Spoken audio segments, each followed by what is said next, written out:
Shabbat Shalom, amados irmãos. Shabbat Shalom. Queridos, iniciando hoje o estudo do segundo livro da Torá, maravilhoso livro Shemot, ou Êxodo. Conhecido como Êxodo, Shemot. Shemot significa nomes. Nomes. Shem, nome. Shemot, plural, nomes.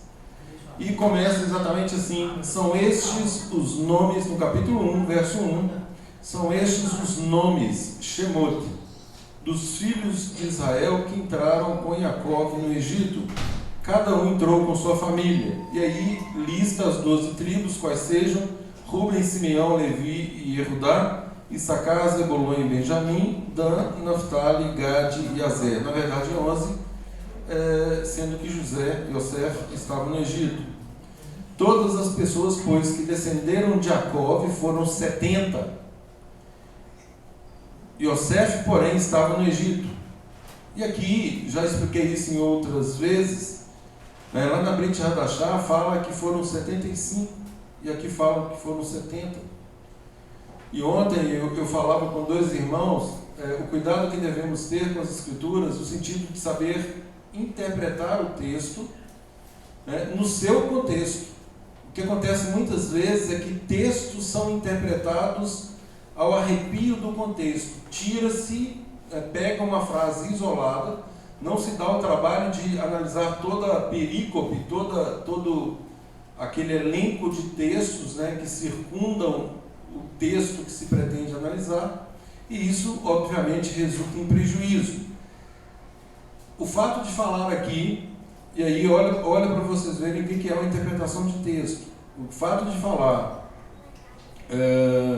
todas as pessoas, pois, que descenderam de Jacó, descenderam dele, foram 70. O que pressupõe isso? Então vamos comparar esse número com aquele número 75 que fala na Brit Hadashah. Bom, descenderam de Jacó. Quem que estava no Egito?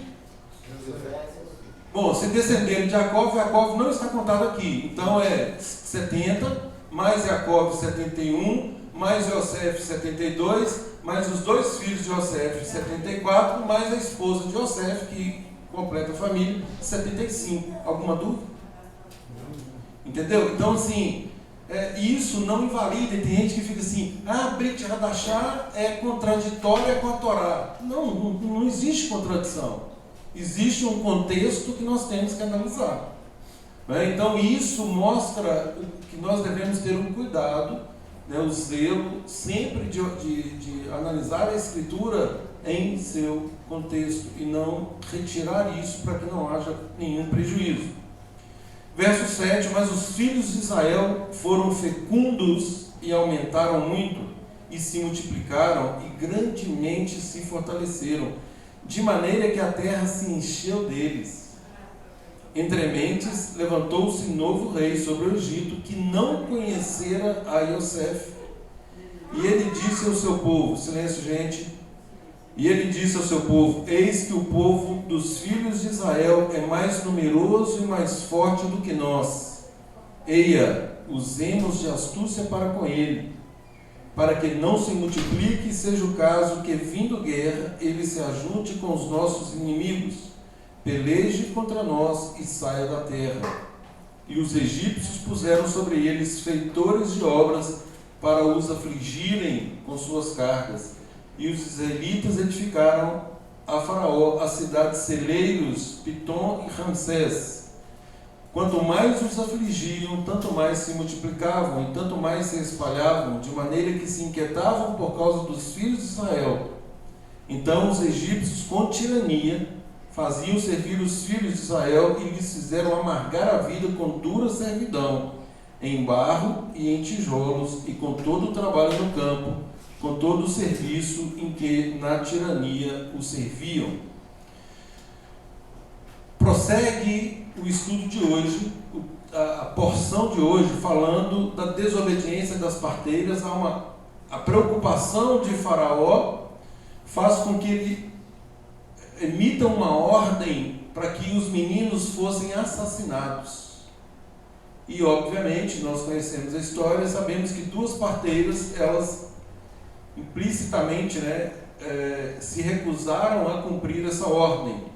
E aí, ao serem chamadas e darem ali a sua justificativa, Faraó então dá uma segunda ordem de que todos os meninos fossem lançados no rio. E é exatamente aí que surge a história de Moisés. O nascimento e a educação de Moisés, a partir do capítulo 2, que tão logo ele nasceu, rapidamente ele é lançado no Nilo. Nós temos aí a filha do faraó que o resgata, e aliás o próprio nome Moisés, significa tirado das águas, e aí tem um segundo significado, que é aquele que tira para fora. Então inicialmente ele é tirado das águas e depois ele tira para fora o nosso povo do Egito. Então ele tem essa função de libertador. Temos o episódio onde Moshe mata o egípcio e foge para Midian. Nós vamos detalhar isso mais, e depois a morte do rei. No capítulo 3 nós temos o Eterno falando com Moisés no meio da sarça ardente. No capítulo 4, e aí ainda no 3, o Eterno diz a Moisés que ele é o Eterno, Todo-Poderoso, Erie, Asher, Erie. Ele seria para o nosso povo aquilo que o nosso povo precisasse. Esse princípio, gente, é extremamente importante para quem se relaciona com o Eterno. Por quê? Porque cada um de nós tem uma visão de mundo, cada um de nós tem uma necessidade. E é exatamente nessa visão de mundo e necessidade que o Eterno atua em nós ou para nós nessas particularidades. Obviamente, sempre mantendo o padrão de santidade, o padrão de estabelecimento do reino. Isso nunca é alterado, nunca, jamais. Mas Ele cuida de nós de forma singular, cada um nas suas peculiaridades. Isso é magnífico. Erie, Asher, Erie. Eu sou aquilo que você precisa que eu seja. Eu vou te tratar como um filho único. E nós sabemos que isso é maravilhoso. Por quê? Porque nessa infinidade de pessoas, Ele nos trata particularmente.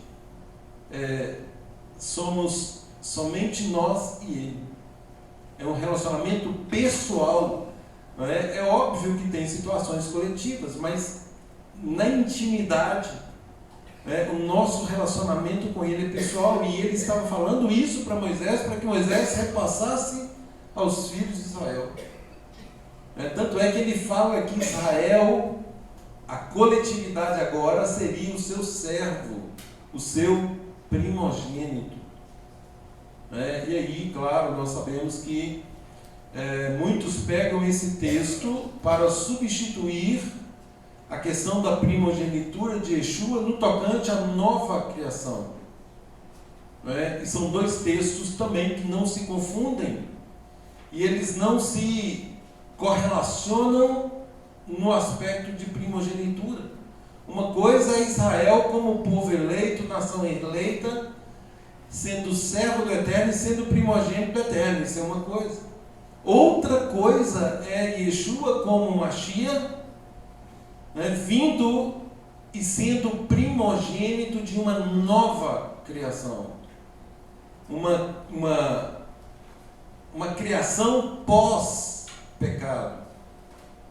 A palavra diz o que lá em Romanos? Diz que por um homem entrou o pecado no mundo e por um homem o pecado sai do mundo. Então nós não temos em nenhum momento nas Escrituras tratando Yeshua como Deus, como um semideus, como um co-igual a Deus, nada disso. Ele se torna filho, o Eterno o fez Senhor e Mashiach, Adon e Mashiach, Senhor ungido, o Eterno o ungiu.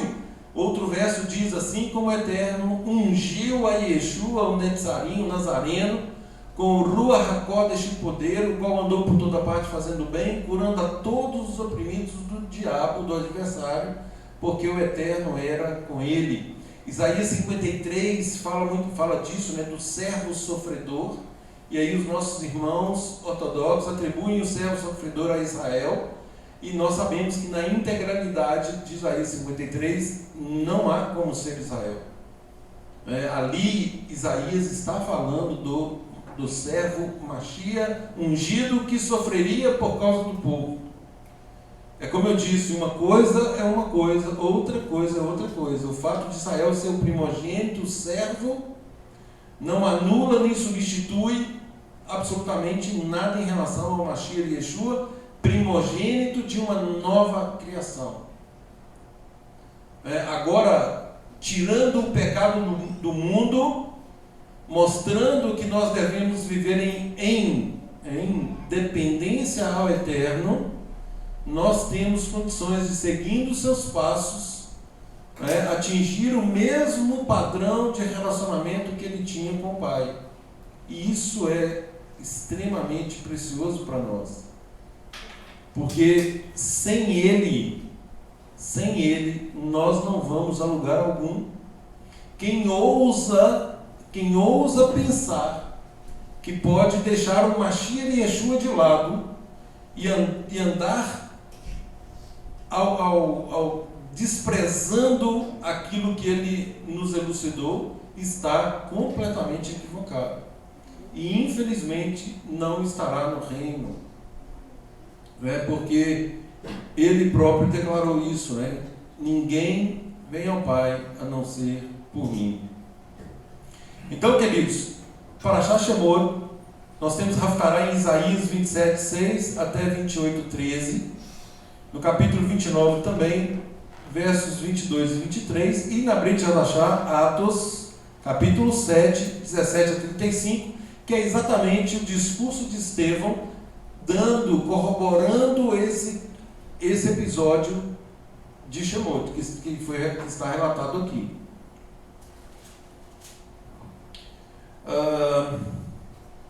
O que nós temos então, gente, de princípios, né? Então aqui, essa parashá inicia retomando a narrativa dos nomes, da descendência, da identidade do nosso povo. Mais uma vez, nome tem a ver com identidade. Cada nome do nosso povo tem um significado. O nosso povo valoriza muito a questão do nome. Enquanto no Ocidente nomes são escolhidos aleatoriamente, lá em Israel o nome é cuidadosamente escolhido. Por quê? Porque cada nome já carrega em si princípios de identidade de um povo, de uma nação. Então, por isso que a palavra registra aqui os nomes, os descendentes de Jacó, de Israel. Então, apresentando aí o cenário do nascimento de uma nação que agora é forjada na adversidade, enquanto o nosso povo indo para lá numa situação relativamente favorável por conta do governo de Yosef, o Eterno, estudamos isso na Parashá Vayeri, onde o Eterno preserva Yosef e o coloca como governador do Egito, segundo homem em poder de todo o Egito. Então, por conta disso, ele preserva o nosso povo, ele governa o Egito por quanto tempo? 40. Quantos anos? Ô David, fala alto, você está certo? 80 anos. 80 anos. Por 80 anos, um governo de um justo, por 80 anos. E, obviamente, após a morte de Yosef, vem aí a multiplicação do nosso povo, A palavra registra que o nosso povo começou a crescer e multiplicar de forma extraordinária.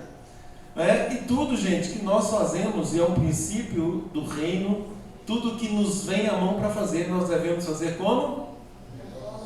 Da melhor maneira possível. Muito mais de conforme as nossas forças, é extremamente diligente. né, com todas as nossas forças, né, esforcemos-nos. Então, tudo que nos vier à mão para fazer, façamos de forma diligente, zelosa. E o nosso povo aqui, obviamente, chamou a atenção por causa desse zelo, cumprindo também o preceito da multiplicação, enquanto sabemos que o mundo hoje ele trabalha num sistema de contenção, de redução populacional. A ordem do Eterno mudou. Nós temos alguma ordem do Eterno para cessar a multiplicação, para cercear o surgimento de uma família? Não, nós não temos. A palavra do Eterno, ela continua. Dizem as Escrituras, seca-se a erva e murcha-se a sua flor, mas a palavra do Eterno permanece até quando? Para sempre. Permanece para sempre. Então, queridos, enquanto não houver a vinda, viu, Evandro, do Mashiach, enquanto isso não ocorrer, enquanto o Eterno não fizer novos céus e nova terra, tudo que foi declarado se cumprirá. Tudo está plenamente válido. E aí nós não podemos fazer nenhuma acepção, nenhuma flexibilização, nenhuma supressão da palavra do Eterno. Tudo está absolutamente válido, em plena vigência. Então, o nosso povo chama a atenção do rei, das autoridades do Egito, e fala que o nosso povo se fortaleceu grandemente, de maneira que tomou conta do Egito. A terra ali se encheu deles. Isso é multiplicação saudável. Uma multiplicação que não foi apenas quantitativa, mas também de influência. A palavra hebraica aí, paran, falando aí de crescimento, não é apenas um aumento numérico, mas um crescer em quantidade e em influência. Conforme eu falei, depois de 80 anos de reinado de um justo, e ainda que houvesse ali um intercâmbio de reis, o nosso povo estava debaixo dessa bênção. Obviamente, cumprindo ali os preceitos do Eterno, criando a família dentro dos conselhos e instruções do Eterno, sugerindo que os israelitas, de fato, se destacavam, ocupando posições estratégicas, transcendendo ali a pretensão dos egípcios. E, obviamente, isso incomoda. O nosso sucesso incomoda muita gente.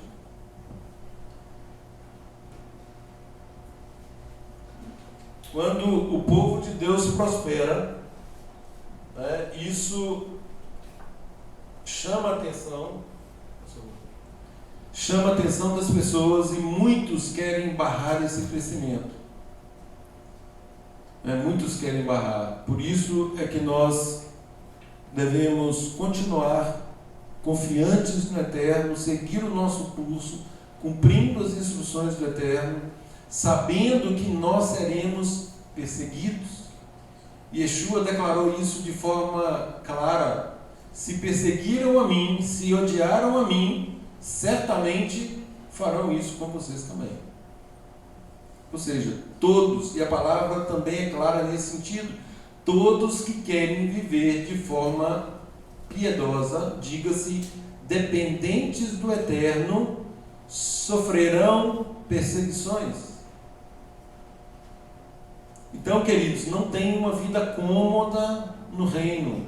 Isso não é possível.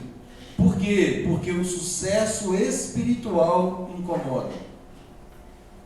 Enquanto a coisa está só no material, na aparência, está tudo certo. Se nós estamos de mãos dadas com o mundo, está tudo certo. Agora, quando nós escolhemos fazer aquilo que o mundo hoje reputa como obsoleto, tratando as coisas de Deus de forma desprezível, nós vamos sofrer essa resistência. Sem dúvida alguma. Pois não. Às vezes eu ouço a pessoa falar assim, é tão difícil servir a Deus. Difícil é servir Satanás nesse mundo. Não é difícil. A gente encontra a felicidade. A palavra diz assim que na lei do Senhor eu tenho prazer, na presença do Eterno eu tenho tudo de alegria. Quem fica só dizendo, é muito difícil, é porque não entendeu ainda, não recebeu a revelação do reino, porque na presença de Deus há plenitude de alegria, assim está escrito. E é tanta coisa que fala que a lei refrigera a alma. Então, quando a gente entra no fluxo da vontade de Deus, a gente fica pleno. Tudo começa a florescer, prosperar, as portas se abrem. É maravilhoso. Eu falava isso à mesa do café hoje. E mais uma vez, gente, eu fico muito triste com quem não participa da nossa mesa. Para mim é algo que eu não consigo compreender isso. Porque é um momento a mais de comunhão, é um momento de interação, e é o único momento que nós temos no Shabat, porque entrou aqui, nós temos o serviço da Torá e depois seguimos. Mas a mesa do café, eu dizia para um irmão como que a nossa concepção do Eterno, a nossa concepção da Torá, ela muda toda a nossa perspectiva. Nós colocamos o Eterno como soberano, sabendo que Ele está efetivamente no controle de todas as coisas. E quando nós sabemos disso, nós não olhamos para as circunstâncias. Conforme eu falei, as circunstâncias, muitas vezes adversas, elas estão ali para nos chamar a esse retorno da nossa emuná, para testar a nossa confiança, a nossa emuná mesmo. Emuná, pilar, binômio, confiança e fidelidade. Até que ponto você confia? Até que ponto você é fiel? É isso que é esse o questionamento espiritual que nos vem à mente a todo momento. E quando nós compreendemos esses princípios, nós encaramos a vida independentemente dessas circunstâncias. Aconteça o que acontecer. E é interessante, queridos, que nós temos nas próprias escrituras um relato que a miúde nós fazemos a remissão, que é o relato de Jó, onde o Eterno lhe permite uma influência maligna sobre ele, porque estava vindo ali a fidelidade dele foi colocada em xeque.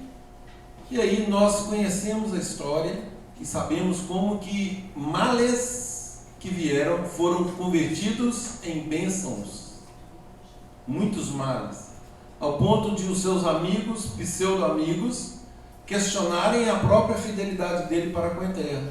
Mas Ganzu Letová, todas as coisas cooperam para o bem daqueles que amam o Eterno e que são chamados segundo o seu propósito. O Eterno converte pseudo-maldições em bênçãos. Em bênçãos. Então, gente, isso tem a ver com a nossa visão de mundo, visão do Eterno, relacionamento com o Eterno.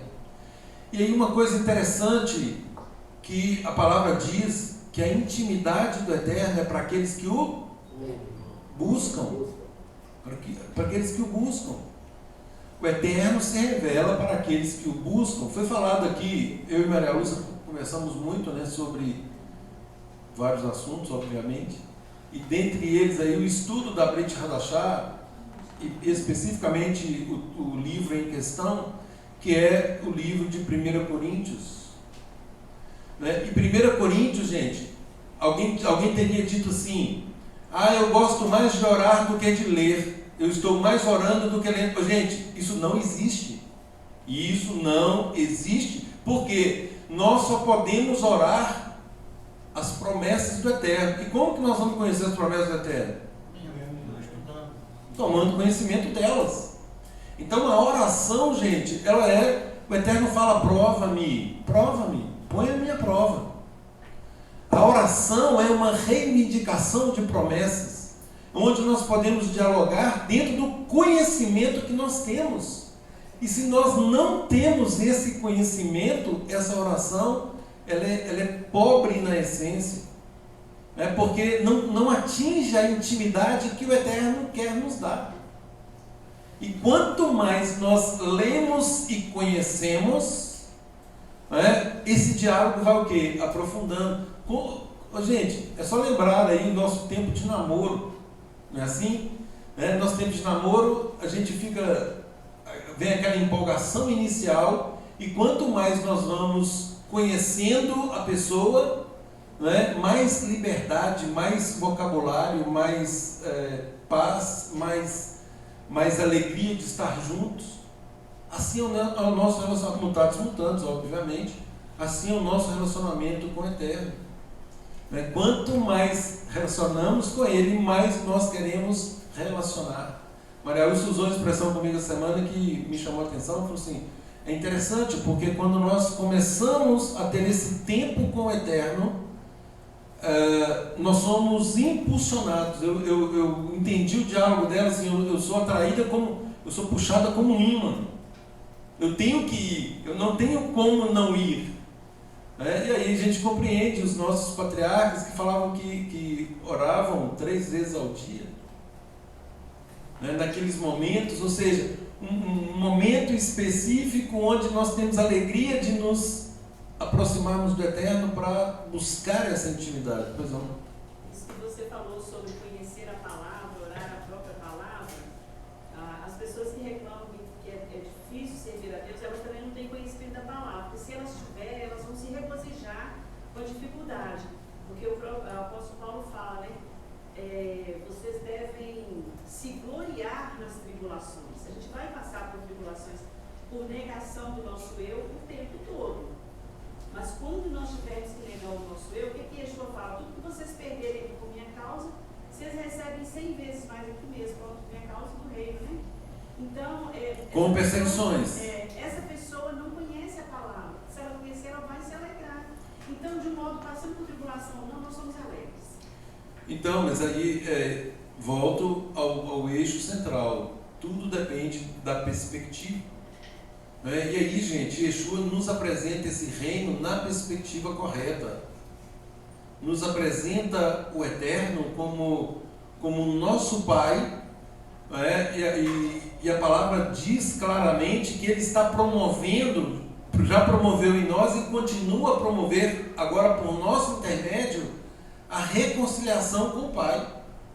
E quando nós nos reconciliamos com o Pai, que é o Todo-Poderoso, e buscamos essa intimidade, nós reconhecemos a sua soberania, reconhecemos o seu governo e passamos a ver a vida de outro modo, As circunstâncias, ainda que sejam aparentemente ruins, nós temos uma certeza. Qual certeza? Ganzu? Eu não consigo enxergar ainda uma bênção neste evento, mas eu sei que há, eu sei que existe, e eu vou me manter fiel, porque eu tenho plena convicção de que o Eterno converterá isso em bênção. E isso é maravilhoso, gente. Isso é maravilhoso. E eu digo o seguinte, eu já passei por situações adversas que até hoje eu ainda não tenho a revelação total dessa bênção. Mas eu sei que há. Muitas coisas eu já compreendi, mas eu sei que tudo ficará absolutamente claro para mim. Tudo ficará absolutamente claro para todo aquele que se relaciona com o Eterno na perspectiva correta. Onde nós temos um Pai que nos dá instruções tão claras e tão santas, que moldam o nosso caráter, que nos permite passar por essas situações, gente, para nos forjar, para nos moldar. É exatamente o estudo da porção de hoje. Nós temos aqui um trabalho forçado, um trabalho forçado. A primeira tática utilizada aqui por um rei ímpio para com o nosso povo. Ora, mas a primeira pergunta que vem à mente é essa, né?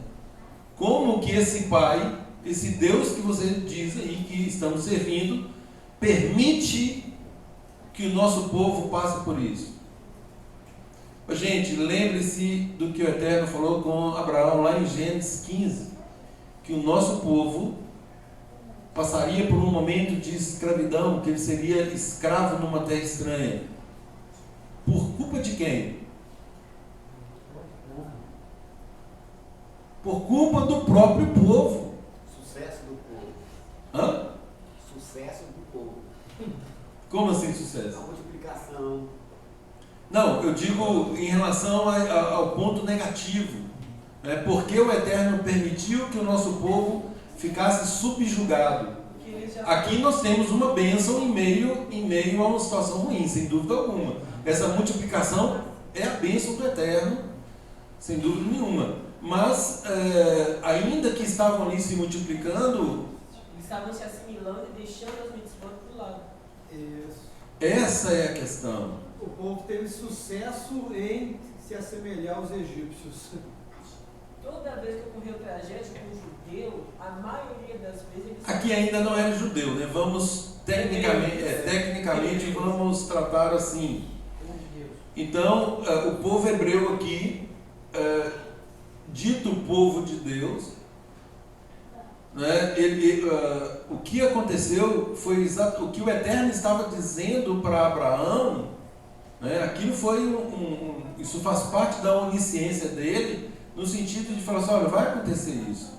Moisés também predisse isso em relação, né, que após a sua morte, o que aconteceria com o nosso povo. E sempre assim, gente, aqui na Haftarah de hoje, em Isaías, também vamos tratar disso.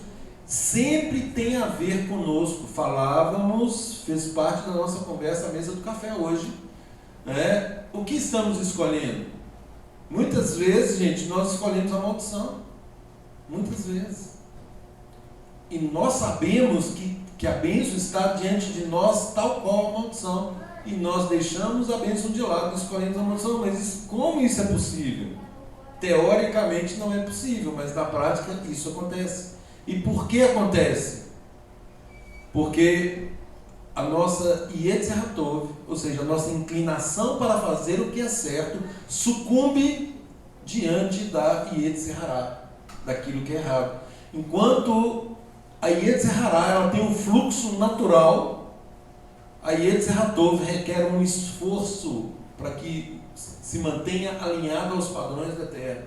E aí esses esforços são poucos os que querem. E aí, mais uma vez, evocando as palavras do nosso Messias, o reino de Deus é tomado por e só os que se esforçam se apoderarão dele. Ou seja, mais uma vez, gente, não tem situação cômoda no reino. Bem-vindos. Arregassem as mangas. Né? O reino já está preparado para nós. Agora, lembrando que muitos são chamados e aí? Essa escolha, gente, isso é soberania do Eterno. E isso certamente atenderá ao requisito da fidelidade. Se o nosso povo está aqui agora em trabalho forçado, sendo subjugado por uma nação estrangeira, uma nação pagã, idólatra, né, se deveu exclusivamente à culpa infidelidade do nosso próprio povo. Porque se tivessem mantido essa fidelidade, não se assimilando, não desprezando os mandamentos, certamente o Eterno os teria poupado. Certamente o Eterno os havia arrancado dali com mão poderosa. Nós sabemos que isso aconteceu, mas após um longo período de tempo. Ou seja, sofrimento que poderia ter sido poupado. Da mesma forma, gente, que por ocasião da saída e do trânsito do nosso povo no deserto, um caminho que seria feito em 15 dias. Demorou quanto tempo? 40 anos. 40 anos. E como punição daqueles rebeldes, daqueles que deram ouvido à maioria, olha a democracia, aqueles que deram ouvido à maioria sucumbiram no deserto. E é exatamente a minoria que tinha o conselho certo, que foi Caleb e Yehoshua, Josué, né, é que efetivamente entraram na terra prometida. Então, 39 anos e 350 dias de atraso. Como que nós podemos permitir um atraso de vida de 39 anos e 360 dias, quase 40 anos de atraso? Porque nós não tivemos a visão correta, não olhamos na perspectiva do Eterno, não compreendemos a soberania dele, não entendemos o reino que Yeshua vem nos apresentar. Entendemos que Deus é fiel. A verdade é essa, porque a gente acha que vai dar jeitinho, não tem jeito, ele tem que obedecer os mandamentos e pronto. Não obedeceu? Não. O problema é esse, é que muitas vezes nós atribuímos a outrem ou ao outro aquilo que nós somos. Então, como nós somos infiéis, nós pensamos que também o Eterno eventualmente não vai cumprir a parte dele. Só que isso é um pensamento absolutamente absurdo, né? Porque nós temos todas as provas da fidelidade dele, né? Ele é absolutamente fiel. Tudo que ele falou, igual nós comentamos também, né? Tudo que ele dispôs em termos de instruções e promessas e julgamentos já foram pré-determinados. Então não vai ter surpresa, gente. Não tem surpresa. Ah, eu não sabia. Ah, se eu soubesse. Não existe isso. Eu comentei com a Maria Lúcia uma entrevista que eu ouvi essa semana.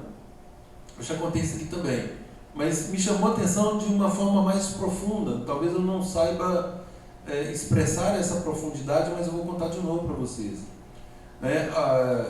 Um determinado líder religioso falando para um ateu, um amigo ateu, né, que ele precisava fazer techuvá, ele precisava se relacionar com a terra.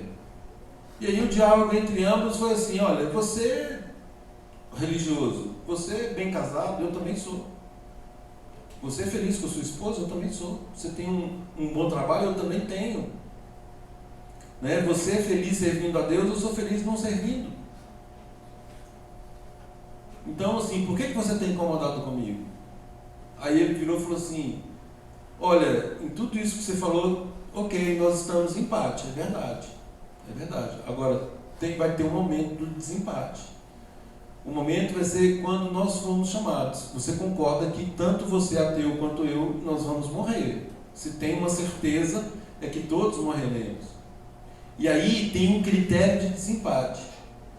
Se você estiver certo, né, que não há Deus, né, você viveu essa vida que aparentemente você está comparando com a minha, está tudo certo, né? Não tem Deus, o que eu perdi? Eu sou feliz servindo a Deus. Ah, não, mas Deus não existe, eu sou feliz. O que eu perdi? Nada. Agora, e se eu estiver certo? E se há um mundo vindouro? E se há um Deus nos aguardando? Aquele que se reconciliou conosco por meio do sacrifício de alguém que ele nomeou como cordeiro. Se isso é real, e a única forma de chegarmos ao mundo vindouro, olha aí o desempate. Você perdeu tudo. Então, queridos, é uma questão de perspectiva. Nós temos que reconhecer e saber, reconhecer a soberania do Eterno e saber explicar essa soberania para as pessoas, e principalmente quando Yeshua fala que ele veio para nos dar vida e vida em abundância, é exatamente quando ele elenca a fidelidade do Eterno para nós, né, ao ponto de nós termos uma vida abundante. Ele fala: eu vim para que tenham vida e vida em abundância. Então, para que nós tenhamos essa vida, uma vida sem preocupações, gente. Opa, então, é sem preocupações? Sem preocupações no sentido de que, ainda que eu ande pelo vale da sombra da morte, eu não temerei mal algum, porque o Eterno está comigo. É nesse sentido. Né? E a palavra também nos adverte: não andeis ansiosos por coisa alguma, antes apresentai as vossas petições, né, mediante súplicas, orações e ações de graças. Ou seja, faça o pedido, agradeça a Deus e confie nele, que vai dar certo. Isso, gente, nos tira o jugo da ansiedade, da depressão, da taquicardia, da pressão alta. Como é que chama pressão alta? Hipertensão. Então, faz com que nós tenhamos uma vida abundante.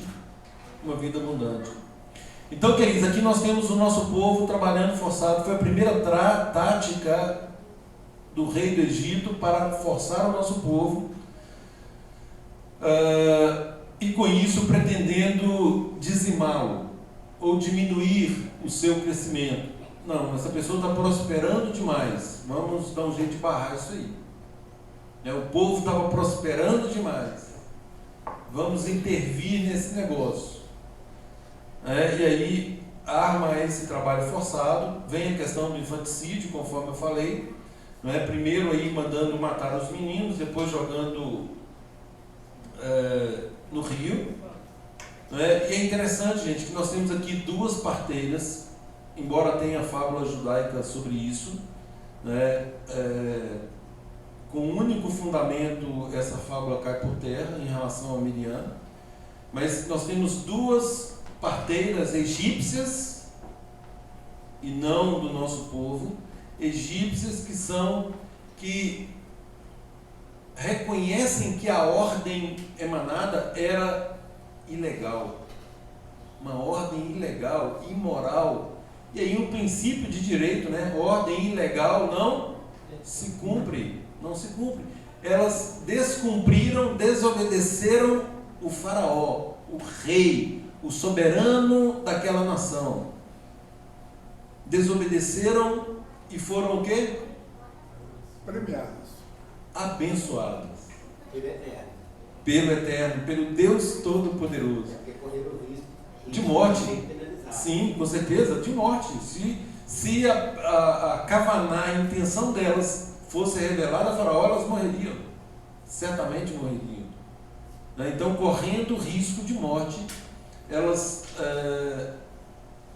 poupam esses meninos, e a palavra fala que o Eterno as abençoa com constituição de família. Olha que coisa preciosa. Todo mundo despreza hoje, né? Exatamente. Então, gente, paradoxalmente, a perseguição e a dureza egípcia, ao invés de maltratar ali, estava forjando, estava trabalhando o caráter do nosso povo. Mais uma vez, atentemos para o princípio Ganzul Letová: todas as coisas cooperam para o bem daqueles que amam a Deus e são chamados segundo o seu propósito. Ora, mas nós estamos em escravidão, em trabalho forçado, numa atividade diuturna. Todas as coisas cooperam para o bem daqueles que amam o Eterno e que são chamados segundo o seu propósito. E sigamos, gente, repetindo essa promessa. Essa é a oração verdadeira. A oração é: olha, Eterno, o Senhor falou que todas as coisas cooperam para o bem daqueles que te amam e que são chamados segundo o seu propósito. Eu confio nisso.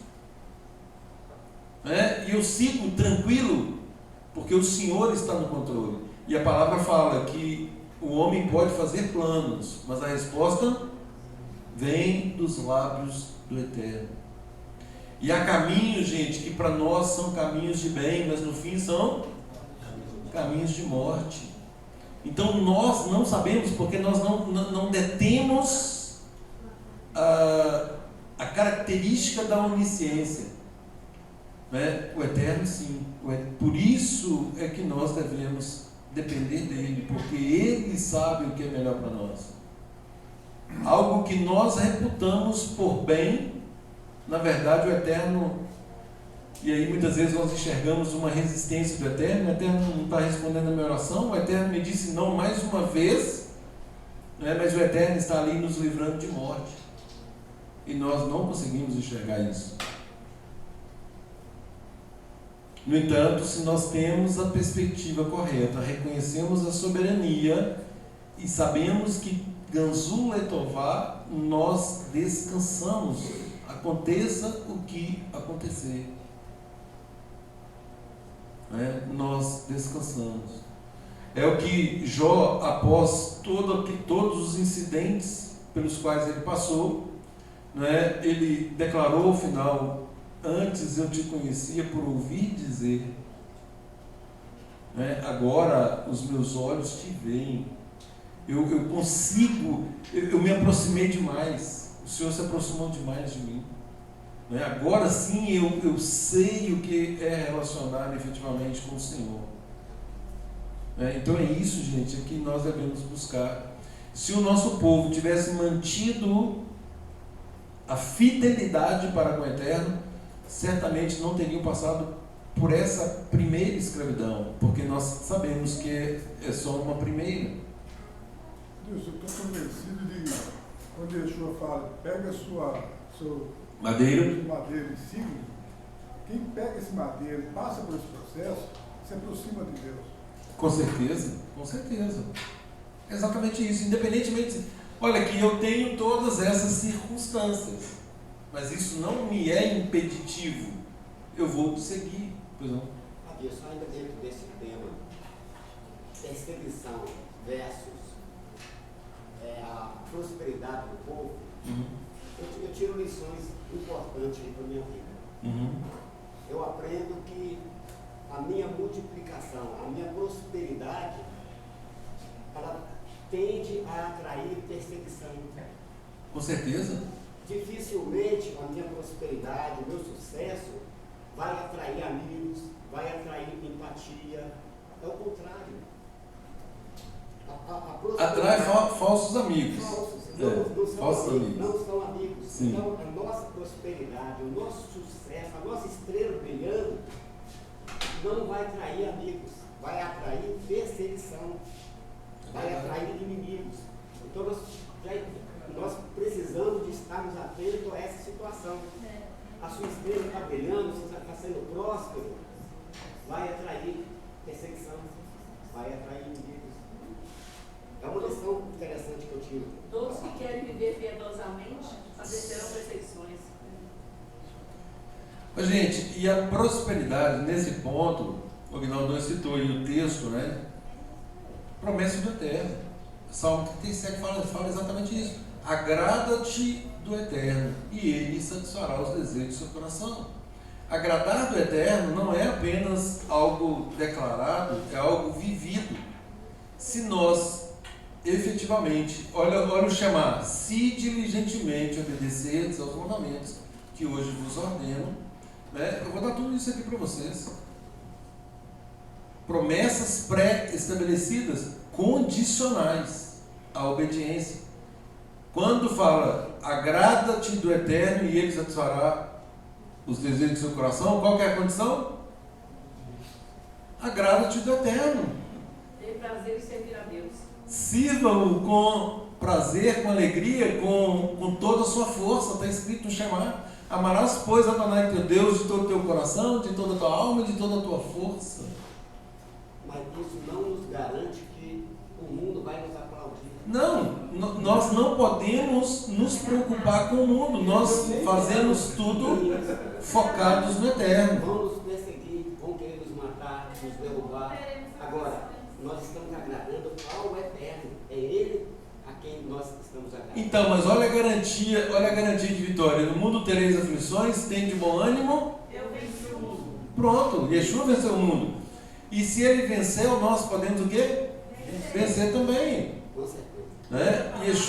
Yeshua deixa claro para nós Que se nós seguirmos os passos dele, nós faremos tudo o que ele fez e ainda mais, e com mais intensidade. Então, olha o padrão, gente, que nós estamos buscando. Mas como assim? Sim, exatamente isso. Ressuscitar pessoas, curar enfermos, dar palavras de ordem para a natureza e tudo se cumprir. Isso depende de quem? Depende de quem? De nós. Depende de nós, de cada um de nós, gente. É a nossa fidelidade e intensidade da intimidade com o Eterno é que vai nos capacitar a atingirmos esse grau. Veja que o padrão, o alvo é elevado, mas não é impossível. E Yeshua nos provou isso. Pois não? Eu li as palavras do salmista com relação à perseguição, Quando os meus inimigos se levantam contra mim, eles é que tropeçam e caem. Porque nós não podemos usar as mesmas armas que eles usam conosco. Eles usam as armas sujas, por trás, tenta puxar o tapete, um monte de coisa. Eles vão agindo por trás. E nós não podemos usar essas mesmas armas, vamos para a oração, vamos buscar a Deus. Ele se levanta, E também Jeremias 20:11 fala assim: mas o Senhor está comigo como um forte guerreiro. Portanto, aqueles que me perseguem tropeçarão e não prevalecerão. O seu fracasso lhes trará completa vergonha. A sua desonra jamais será esquecida. Jeremias 20:11. Amém. É muita promessa aqui, não. Deuteronômio 28, do clássico, o Eterno fala: se vocês ouvirem a minha voz e obedecerem, todas essas bênçãos. E também o contrário. Isso, é um negócio natural. E isso está intimamente ligado com amar ao Eterno. Sim. Por quê? Vamos trazer para o nosso lado. Quando a gente fala com alguma coisa com alguém, essa pessoa vira as costas, ou finge que escutou, mas não dá crédito, depois nem sabe o que a gente falou, é porque não ouviu. Sim. Não deu, a gente não é importante. Escutou e não ouviu. A gente não é importante. Simples assim. E, inclusive, essa é a grande causa das separações. Uma pessoa que não escuta a outra. O Eterno é a mesma coisa. A palavra dele está aqui, e ele está falando. Ele está falando. Cabe a nós estarmos atentos, ainda dentro daquele contexto, orar de acordo com a palavra. Isso. Estarmos atentos à voz dele, ao que ele está falando, praticar, obedecer, aí sim, tudo vai fluir. Sem dúvida. Gente, isso é tão interessante porque tem muitas orações contrárias à palavra. Tem pessoas que fazem orações absurdas que a própria palavra veda. Gente, o princípio da oração, não peça nada que seja transgressão da Torá, é óbvio, seria desnecessário falar isso, mas não adianta a pessoa pedir algo que para que ela consiga aquele algo vai transgredir um mandamento eterno. Isso não vai acontecer. Tem que ser a vontade do Eterno. Sim, exatamente. Tem que estar dentro da vontade dele. E Yeshua nos dá essa fórmula também da oração. Seja feita a tua vontade, como no céu, aqui também na terra. Então existe a ordem perfeita que ele estabeleceu lá em cima, é o que está sendo replicado e que será replicado para nós na integralidade aqui no reino. Por isso que fala, como no céu, também na terra. Então lá a ordem está imperando e aqui essa desordem. E nós precisamos alinhar isso.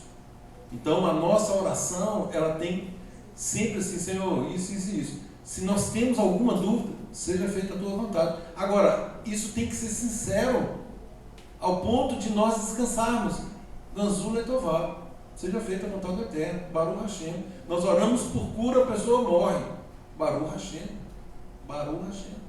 Louvado seja o Eterno. Louvado seja o Eterno.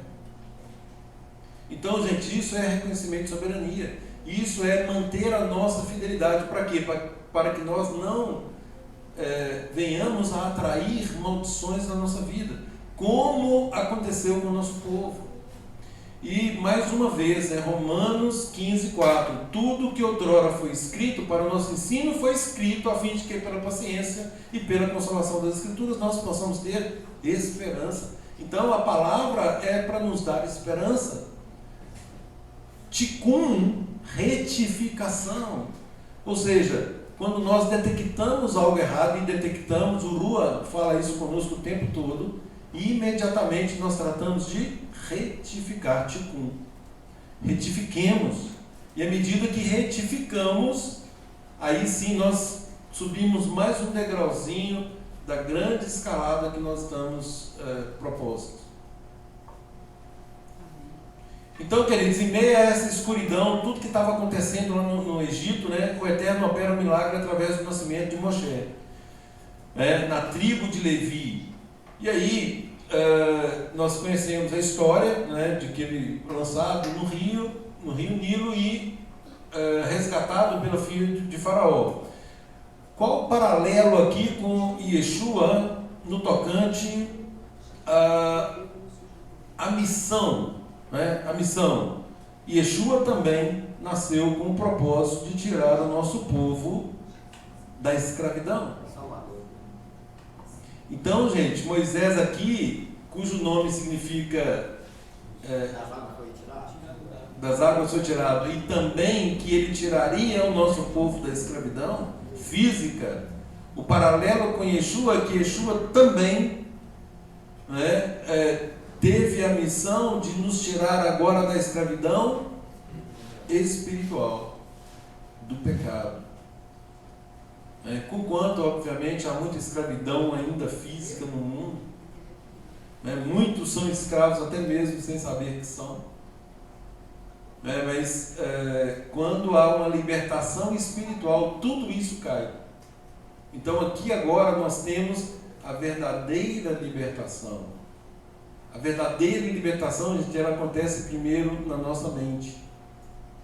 É mudando o foco do jeito que falamos, a forma como nós enxergamos o relacionamento com Deus. Ela é determinante para o nosso sucesso no reino, a nossa caminhada. Nós não seremos murmuradores, antes nós seremos abençoadores, gratos, pessoas que vão animar as outras. Ao invés de murmurar, de reclamar, de colocar dificuldades. Não. Aponte o caminho do Tikkun, da retificação. Isso tem conserto. Isso ainda tem conserto.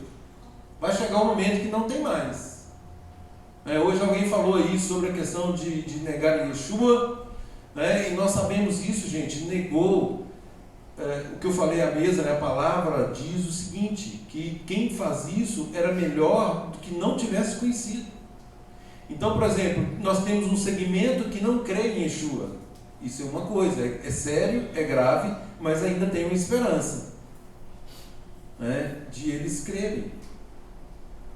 Só que nós temos aí um outro segmento que já creu e descreram.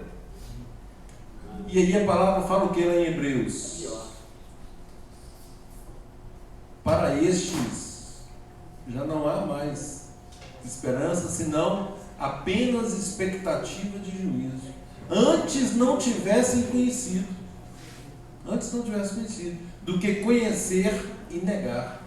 Olha a seriedade desse negócio.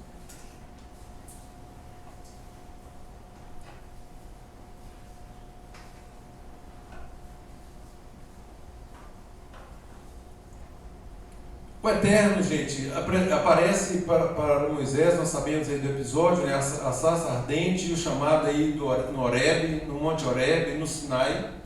E eu falava também sobre isso ao café. O Monte Horebe não é o monte que muitas pessoas visitam no Egito, tá? Esse monte ele está na Arábia e hoje é praticamente impossível subir lá por conta dos árabes, eles não permitem. Mas o Eterno aparece ali para Moisés, foi ali também que a Torá foi dada, Tem vários eventos bíblicos narrados nas Escrituras que ocorreram no Monte Horebe. Oi? Sinai? Exatamente, o Monte Sinai. Monte Horebe, conhecido como Península do Sinai, que se encontra na Arábia. E aí, o Eterno aparece para Moisés ali na sarça, ardente, e o comissiona, dá a ele uma missão, ou seja, olha, eu estou atento à aflição do nosso povo, estou vendo o que está acontecendo, e eu vou te enviar a Faraó. E aí nós sabemos aquele diálogo de Moisés com o Eterno, primeiro achando que não era capaz e tal, e depois ele colocando Arão ali como seu porta-voz, e o Eterno concede, o Eterno permite que isso aconteça. Ele dá os sinais para Moisés de que ele estaria presente o tempo todo com ele, dá sinais físicos ali, a questão da vara, e daquilo que ele faria lá no Egito para demonstrar o poder de Deus. E temos Moisés então e Arão se apresentando a Faraó com a ordem divina.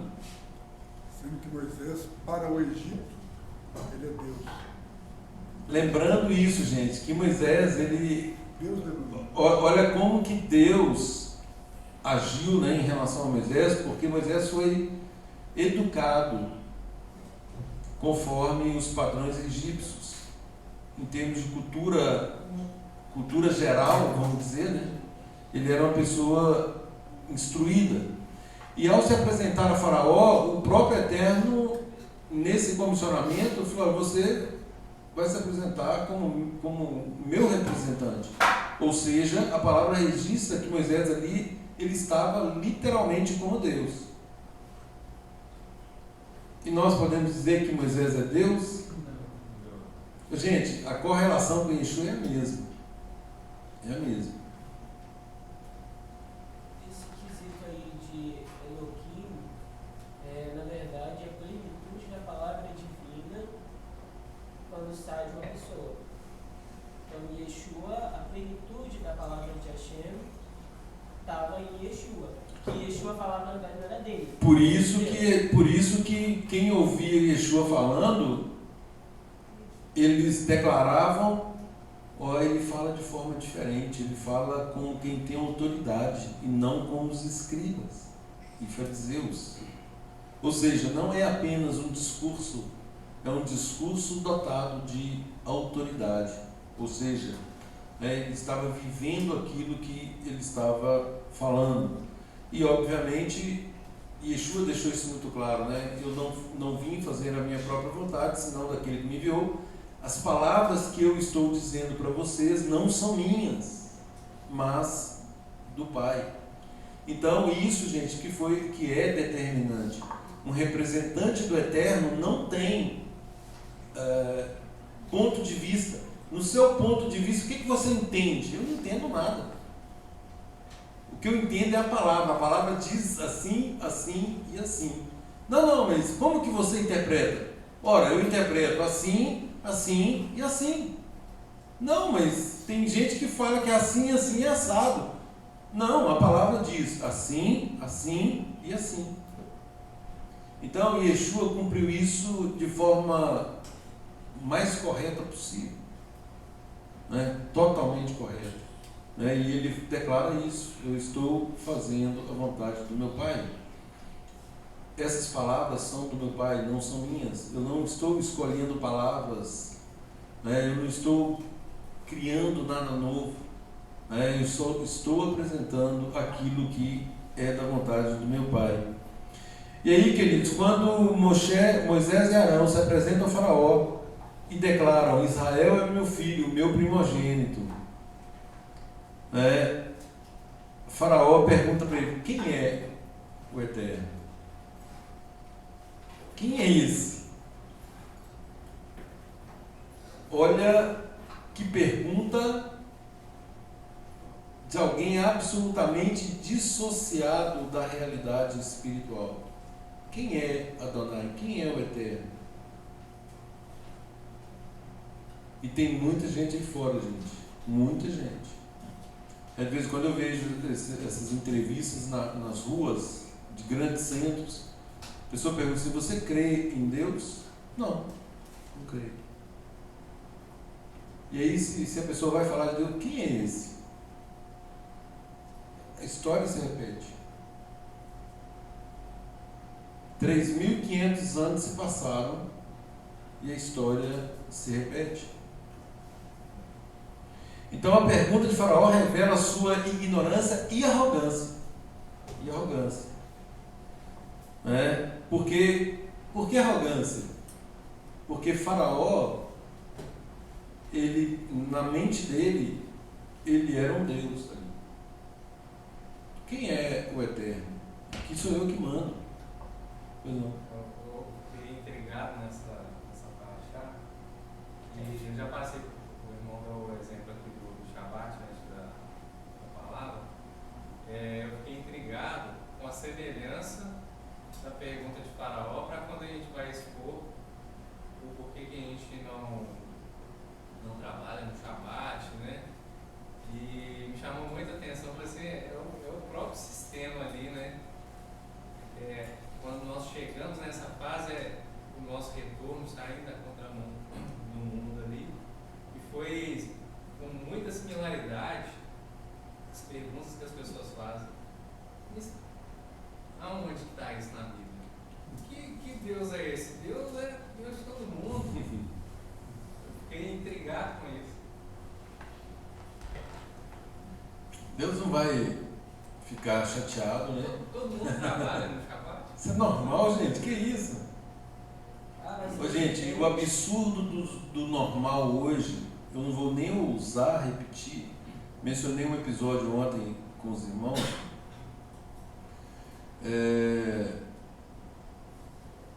Isso tem que nos trazer uma urgência de retificação e de atenção redobrada, né, naquilo que falamos, pensamos, né, porque a coisa está indo de mal a pior. Essa questão do Shabat é um minus, é ínfimo perto daquilo que as pessoas estão fazendo e declarando que o Eterno não se importa com isso. Então, assim, estamos vivendo dias difíceis e dias que foram pré-anunciados, né? Yeshua fala lá em Mateus 24 como seria no final dos tempos. E, sem dúvida nenhuma, nós estamos no final dos tempos. Então, esse confronto aí com o Faraó, né, ele quis ali demonstrar que ele é que mandava. Quem é o Eterno? Porque isso é eu que mando. Não, o Eterno está dizendo, deixa o meu povo ir. Não vou deixar. Quem manda? Caçou confusão. E aí, lógico, a primeira coisa foi a intensificação da carga de trabalho. Né? A reação imediata de Faraó foi aumentar essa carga de trabalho sobre os nossos irmãos israelitas. Mas aí o Eterno garante a Moisés, né, que ele faria com que Faraó libertasse o nosso povo com mão poderosa, né? Êxodo 6:1, exatamente no último verso da paraxá de hoje. E aí, queridos, isso nos traz o quê? O Eterno estava testando aqui também a emuná e a paciência de Moisés. O Senhor vai libertar quando? Tudo que eu estou fazendo, e aí nós nem vamos mencionar as pragas ainda. Tudo que eu faço só está piorando. Os meus irmãos vão acabar me matando aqui, porque cada vez que eu intervenho, ao invés de ajudar, eu estou atrapalhando. Fica aquela coisa, né, de você não vou lá não, porque senão esse negócio vai piorar mais. Mas o Eterno estava testando também a fidelidade de Moisés. E nós sabemos, né, ao longo de toda a caminhada de Moisés com o Eterno, como ele se apresenta como um verdadeiro intercessor.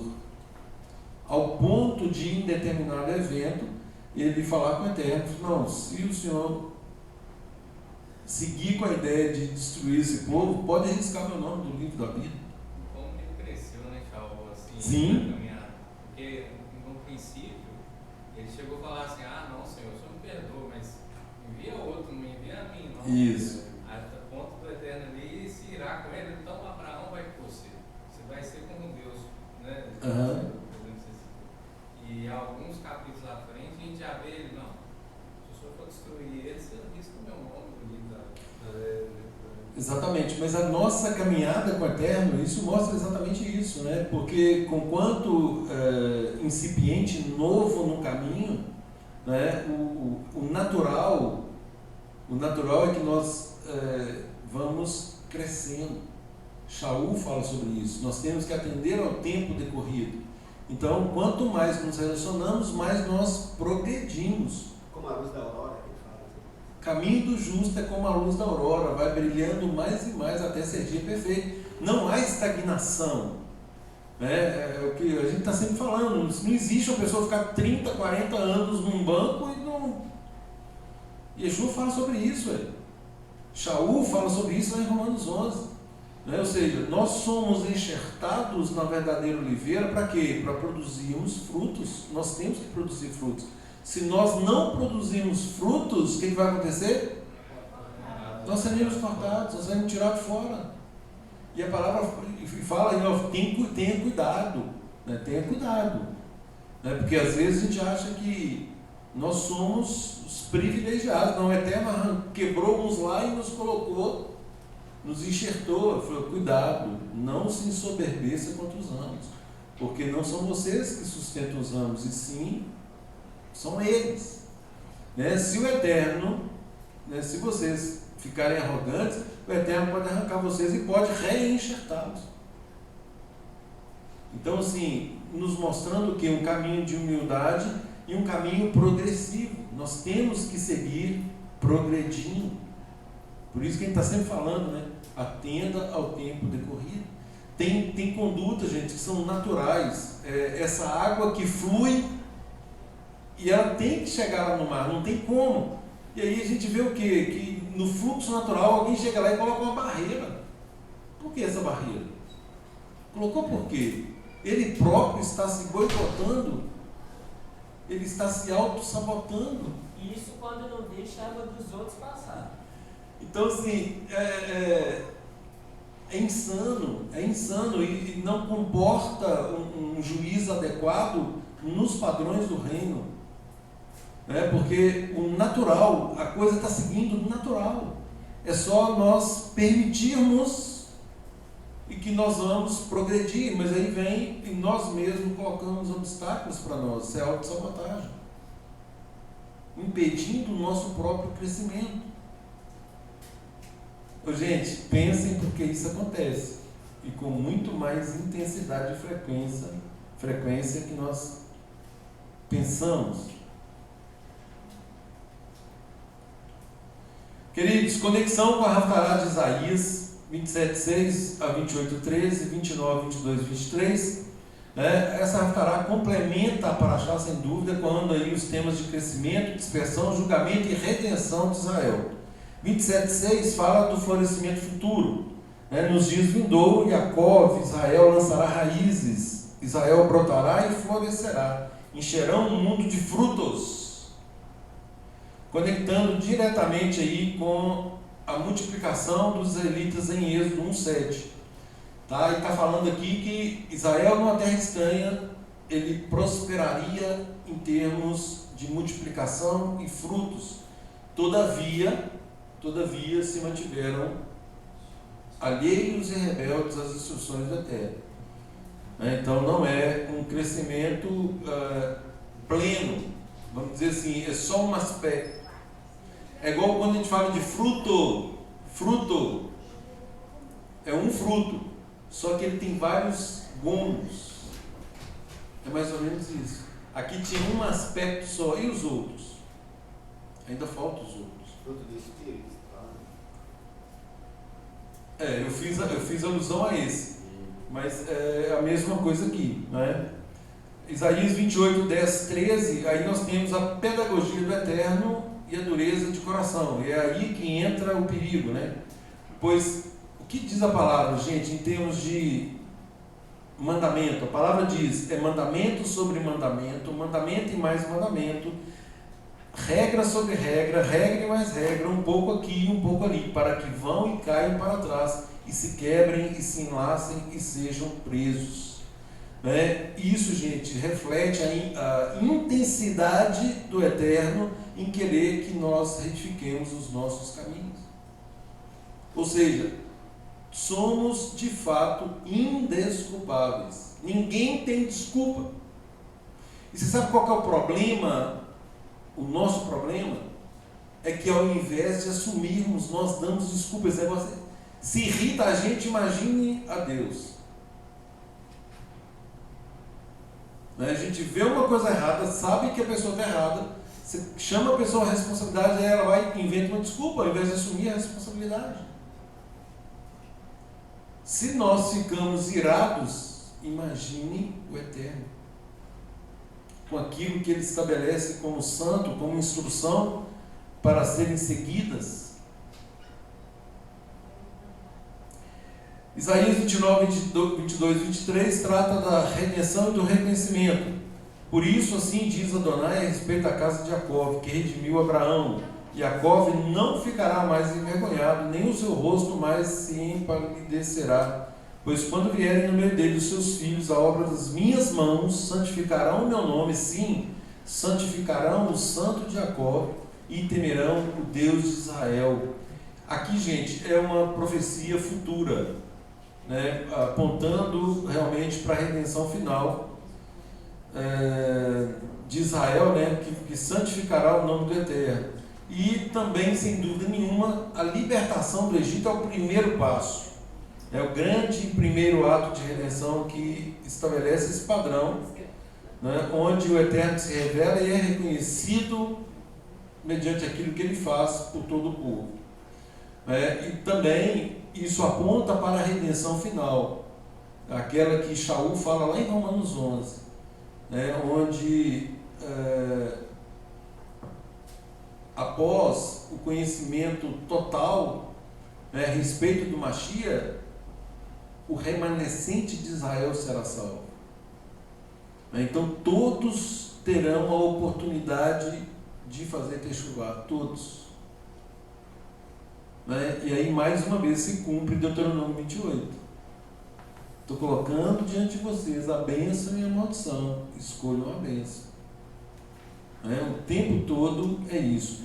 Conexão com Haftarah de Atos 7, 17 a 35, que é o famoso discurso de Estevão. Para mim, uma das obras-primas da Brit Hadashah. Discurso de Estevão e a defesa de Shaul. Fantásticos em todos os aspectos. Resumo da história do povo de Deus. Exatamente. Aqui, logo nos versos iniciais, Estevão faz o resumo da Parashá. O crescimento e a opressão no Egito, ele começa reafirmando esses eventos, e aí ele declara o texto, mas aproximando-se o tempo da promessa que Deus fizera a Abraão. Olha aí, aproximando-se o tempo da promessa que Deus fizera a Abraão, o povo cresceu e se multiplicou no Egito.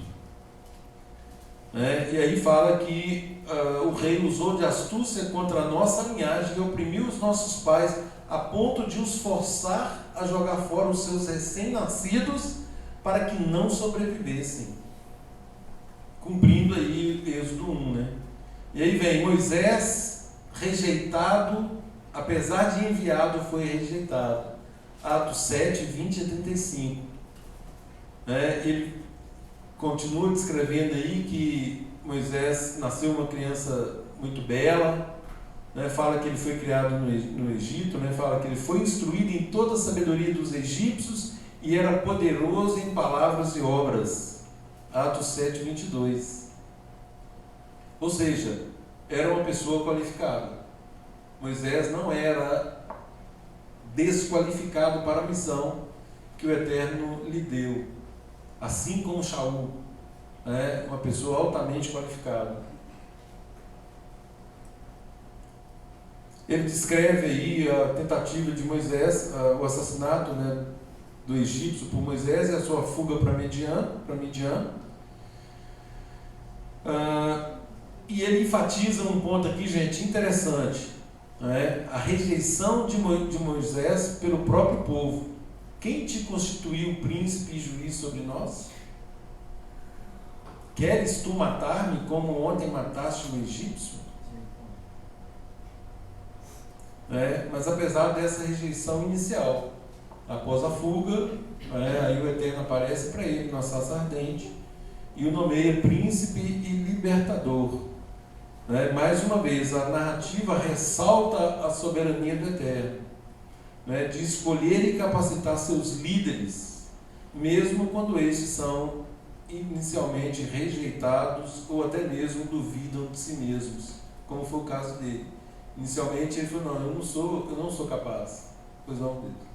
Em Hebreus 11:25 fala que Moshe preferiu ser maltratado com o povo de Deus a desfrutar os prazeres momentâneos do pecado, e considerou a desonra sofrida por amor do Mashiach riqueza maior que os tesouros do Egito, por manter os olhos fixos na recompensa.